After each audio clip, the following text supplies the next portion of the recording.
నమస్తే, నేను మీ Gopi. Welcome back to మనం టీవీ. నిన్న సాయంత్రం మనం చూసుకోవచ్చు, అల్లు అర్జున్ ఇంటి మీద ఒక నలుగురు గుర్తు తెలియని వ్యక్తులు వచ్చి దాడి చేయడం జరిగింది. వాళ్ళు ఓయూ జేఏసీ కార్యకర్తలని కొంతమంది అంటున్నారు. అదేవిధంగా మరికొంతమంది బీఆర్ఎస్ పార్టీ నాయకులని మరికొంతమంది అంటున్నారు. మనం చూసుకోవచ్చు, నిన్నటి నుంచి అయితే ఇప్పటి వరకు ఈ టాపిక్ అయితే బాగా వైరల్ అవుతుంది. దీని మీద ప్రభుత్వం కూడా స్పందించడం జరిగింది. సో మనం చూసుకోవచ్చు, ఇది ఏదైతే అల్లు అర్జున్ మీద ఇంటి మీద దాడి జరిగిందో, ఈ దాడి చేయించింది బీఆర్ఎస్ పార్టీ అన్నట్టుగా ఒక ఆడియో కాల్ అయితే ముందు బాగా వైరల్ అవుతుంది. ఆ ఆడియో కాల్ విన్న తర్వాత మా పొలిటికల్ ఎడిటర్ ఉన్నారు, సో ఆయనతో మాట్లాడదాం. ముందు ఆ ఆడియో కాల్ విందాం ఫస్ట్. ఏనా? Good morning Mahesh. Good morning అన్న. ఏం చేస్తున్నావు? లేచినావా? ఇప్పటిదాకా నాన్న టిఫిన్ టిఫిన్ చేసిరా? ఇప్పుడే చేసినావు నువ్వు? చేసినట్టు నేను కూడా చేసిన. గుర్తుందిగా, ఇప్పుడే గుంపులో గురించి లెక్క చేస్తే కొంచెం ప్లాన్ మనం వర్కౌట్ అవుతుంది. నైట్ మాట్లాడుకుని మొత్తం ఎన్నోగా.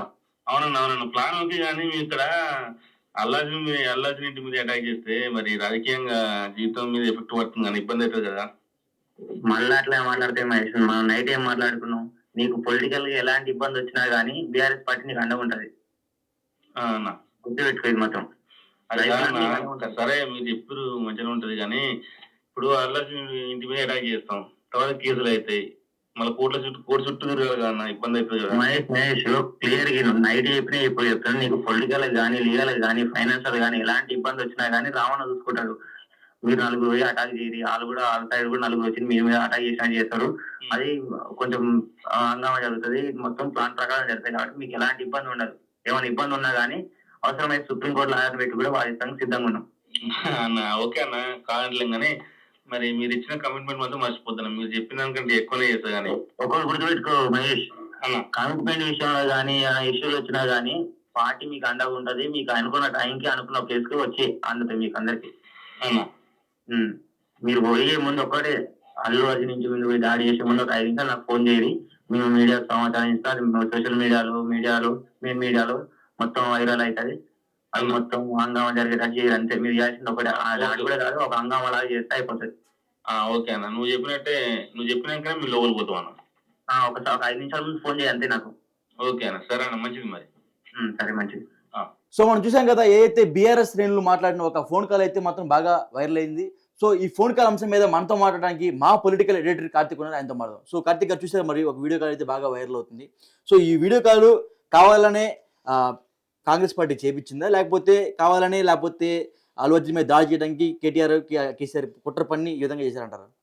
అంటే ఈ ఆడియో కాల్ ఉద్దేశం ఏంటి అంటే, ఈ ఆడియో కాల్ను రిలీజ్ చేసిన వాళ్ళు చెప్పదలుచుకున్న పాయింట్ ఏంటి అంటే, ఈ దాడి వెనకాల కేటీఆర్ ఉన్నాడు. అల్లు అర్జున్ ఇంటికాడ జరిగిన దాడి ఒక planned activity. Allu Arjun sympathy తెప్పించడం కోసం, ప్రభుత్వాన్ని బదనాం చేయడం కోసం చేసిన దాడి. ఇది చాలా క్లియర్ గా ఈ ఆడియో కాల్ రిలీజ్ చేసిన వాళ్ళు చెప్పదలుచుకున్న పాయింట్.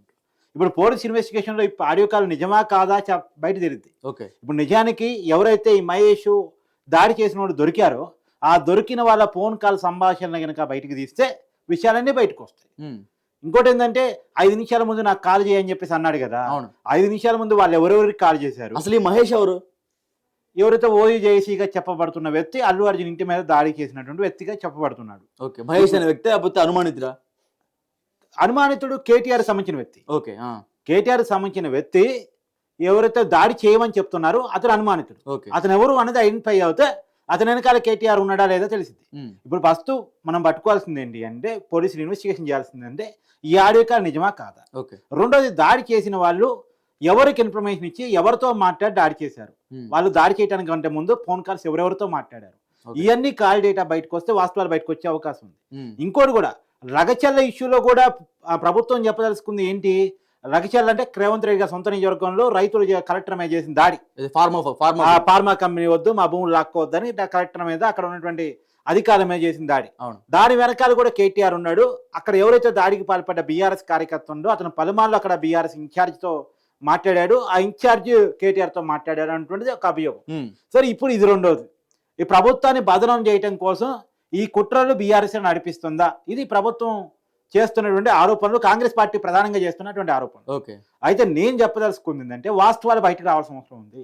నిజంగా కూడా అల్లు అర్జున్ సింపతి గేమ్ ఆడుతున్నాడు. అల్లు అర్జున్ బీఆర్ఎస్ పార్టీతో కలిసి ఏమైనా సింపతి గెయిన్ కోసం ట్రై చేస్తున్నాడా?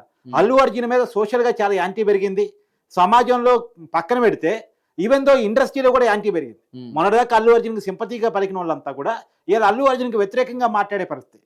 ఒకప్పుడు అల్లు అర్జున్ సపోర్ట్గా ట్వీట్ చేసిన వ్యక్తి ఇవాళ రాహుల్ అనేటువంటి వ్యక్తి, ఇండస్ట్రీకి సంబంధించిన అప్కమింగ్ వ్యక్తి, ఆయన నేను నా వ్యాఖ్యను వెనక్కి తీసుకుంటున్నాను, నాకు వాస్తవాలు జరగక ఆ రోజు అల్లు అర్జున్ సపోర్ట్ చేశాను అన్నాడు. ఇప్పుడు చాలా మంది ప్రొడ్యూసర్స్ ప్రెస్ మీట్ పెట్టారు, మేము ప్రభుత్వంతో సావధానంగా ఉంటాం, ప్రభుత్వం దగ్గరికి కూడా వెళ్తామని చెప్పేసి ప్రభుత్వానికి అనుకూలంగా మాట్లాడే ప్రయత్నం చేశారు.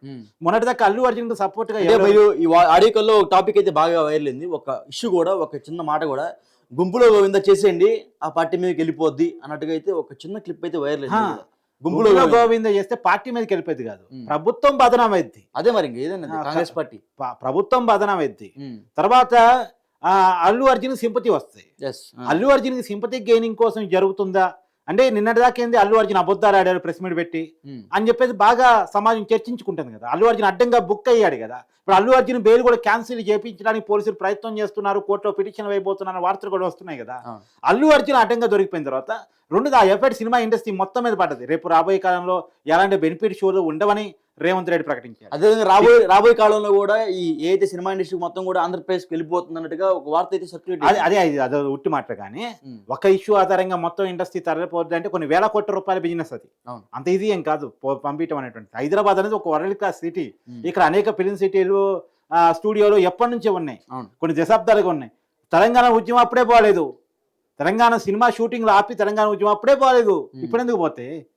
కాకపోతే సినిమా ఇండస్ట్రీలో అల్లు అర్జున్ పట్ల వ్యతిరేకత వచ్చింది ఏంటి అంటే, ఒక్క అల్లు అర్జున్ బిహేవియర్ వల్ల మొత్తం సినిమా ఇండస్ట్రీ సినిమాల మీద ప్రభావం పడింది.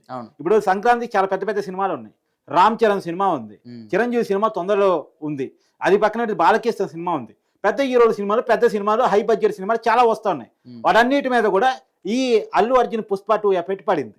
ఏది రాబోయే కాలంలో బెనిఫిట్ షోలు ఉండో, ప్రీమియర్ షోలు ఉండో, టికెట్ పెంపు ఉండదు. ఇది క్లియర్ గా గవర్నమెంట్ చెప్తున్నమాట. సో కాబట్టి అల్లు అర్జున్ వల్లే ఇదంతా జరిగిందని ఇండస్ట్రీ ఎవరు కూడా మాట్లాడుకుంటున్నారు. కాబట్టి ఈ పరిస్థితి నుంచి సింపతి గెయినింగ్ కోసం అల్లు అర్జున్ ఒక డ్రామా ఆడే ప్రయత్నం చేశాడా అనేటువంటిది ఇక్కడ ఈ ఫోన్ కాల్ చూస్తే మనకు వస్తున్న అనుమానం. అంటే దాడి తనే చేపించుకొని అవుతే బీఆర్ఎస్ పార్టీ కార్యకర్తలతో మాట్లాడుకొని, అంటే మీరు అల్లు అర్జున్ కి బీఆర్ఎస్ పార్టీ కనెక్షన్ ఉంది. ఇక్కడ ఆడియో కాల్ అదే కదా అర్థమవుతుంది. మీరు దాడి చేయండి, మిమ్మల్ని అడ్డుకున్నట్టు అక్కడ నలుగురు ట్రై చేస్తారు. మీరేమో టమాటాలు వేసిరండి, ఇంకేదో చేయండి, అక్కడ అడ్డుకున్నట్టు, మీరు దాడి చేసినట్టు వాళ్ళు అడ్డుకున్నట్టు, అదే ప్రయత్నం. ఇప్పుడు నేను గిచ్చినట్టు ఉండాలి, గురినట్టు ఉండాలి. ఎస్, అదే సింపతి డ్రామా. ఇప్పుడు నిన్న నుంచి ఏం మాట్లాడుకున్నావు, ఇవాళ ఏం మాట్లాడుకున్నావు, నిన్నేమో అల్లు అర్జున్ తప్పు గురించి మాట్లాడుకున్నావు, ఇవాళ అల్లు అర్జున్ ఇంటి మీద దాడి గురించి మాట్లాడుకున్నావు. అంటే మీడియా అటెన్షన్ మారిందిగా. అవును, ఏ మీడియా అటెన్షన్ మారటం కోసం అల్లు అర్జున్ చేయించుకున్నటువంటి ఒక సింపతి డ్రామానా అనేటువంటిది ఒక అనుమానం. ఎందుకంటే వాళ్ళు సినిమాలు అలవాటు, సినిమా స్క్రిప్ట్ అలవాటు. మొన్న కూడా ప్రెస్ మీట్ లో కూడా తను ఎలా నటించబోయాడు, కానీ అడ్డంగా తర్వాత పోలీసులు బుక్ చేశారు, అది వేరే విషయం. కానీ పోలీసులు బుక్ చేయకపోతే అల్లు అర్జున్ చెప్పింది నమ్మేవాళ్ళం కదా. అవును, కాబట్టి ఇది ఒక సింపతి గెయినింగ్ నడుస్తుంది అనేటువంటిది పోలీస్ ఎంక్వైరీలో తేలాల్సిన విషయం. ఇప్పుడు వాస్తవానికి ఇన్ని అబద్ధాలు చెప్పినోడు ఒక డ్రామా ఆడడానికి గ్యారంటీ లేదు. అవును, డెఫినెట్ గా. పోలీసులు నాకు సమాచారం ఇవ్వలేదని చెప్పాడు, సినిమా పావు గంటలోనే బయటకు వచ్చానని చెప్పాడు, తర్వాత చనిపోయిన విషయమే ఆ రోజు తెలియదని చెప్పాడు, నేను ఎలాంటి రోడ్ షోనో ర్యాలీనో ఇంకేమీ చేయలేదని చెప్పాడు. కానీ అవన్నీ చేసినట్టు పోలీసులు వీడియో ప్రూఫ్స్ తో సహా చూపించారు. సో ఓవరాల్ గా ఒకటి, ఏదైతే ఈ ఆడియో కాల్ సంభాషణ గురించి ఒక మాటలో చెప్పాలంటే ఏం చెప్తారు ఫైనల్ గా?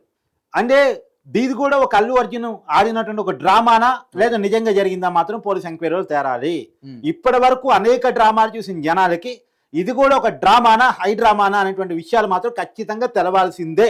ప్రభుత్వాన్ని బదనం చేయడం కోసం, తన సింపతి పొందడం కోసం ఏమన్నా ఒక బీఆర్ఎస్ పార్టీ ఆ సహకారంతో చేశారా, లేదు అల్లు అర్జున్ స్వయంగా ఏమైనా ప్లాన్ చేసుకున్నాడా, మొత్తం విషయాలన్నీ బయటకు రావాల్సినటువంటి అవసరం అయితే క్లియర్ గా ఉంది. అంటే ఓకే, ఈ ఆడియో కాల్ అదేవిధంగా మీ ఇంటెన్షన్ రెండు కలిపి ఏమంటే అల్లు అర్జున్ వ్యతిరేక పార్టీ ఏదైతే బీఆర్ఎస్ పార్టీ చేతుల్లో కలిపి తన పైన తనే దాడి చేసుకున్నట్టుగా అయితే మీ ఇంటెన్షన్. తన మీద కాదు, ఇంటి మీద తన సింపతి రావడం కోసం చేయించుకున్నాడా అంటే ఒక అనుమానం. ఇప్పటికైతే అనుమానం అని చెప్తాను, ఎందుకంటే అంతిమంగా ప్రూవ్ చేయాల్సిన పోలీసులు కాబట్టి ఎంక్వైరీ నడవాలి. కాబట్టి ఆ ఎంక్వైరీ నడవాలి అనేది మాత్రం నేను ప్రభుత్వాన్ని కోరుకుంటున్నాను. Okay, thank you Karthik. Thank you.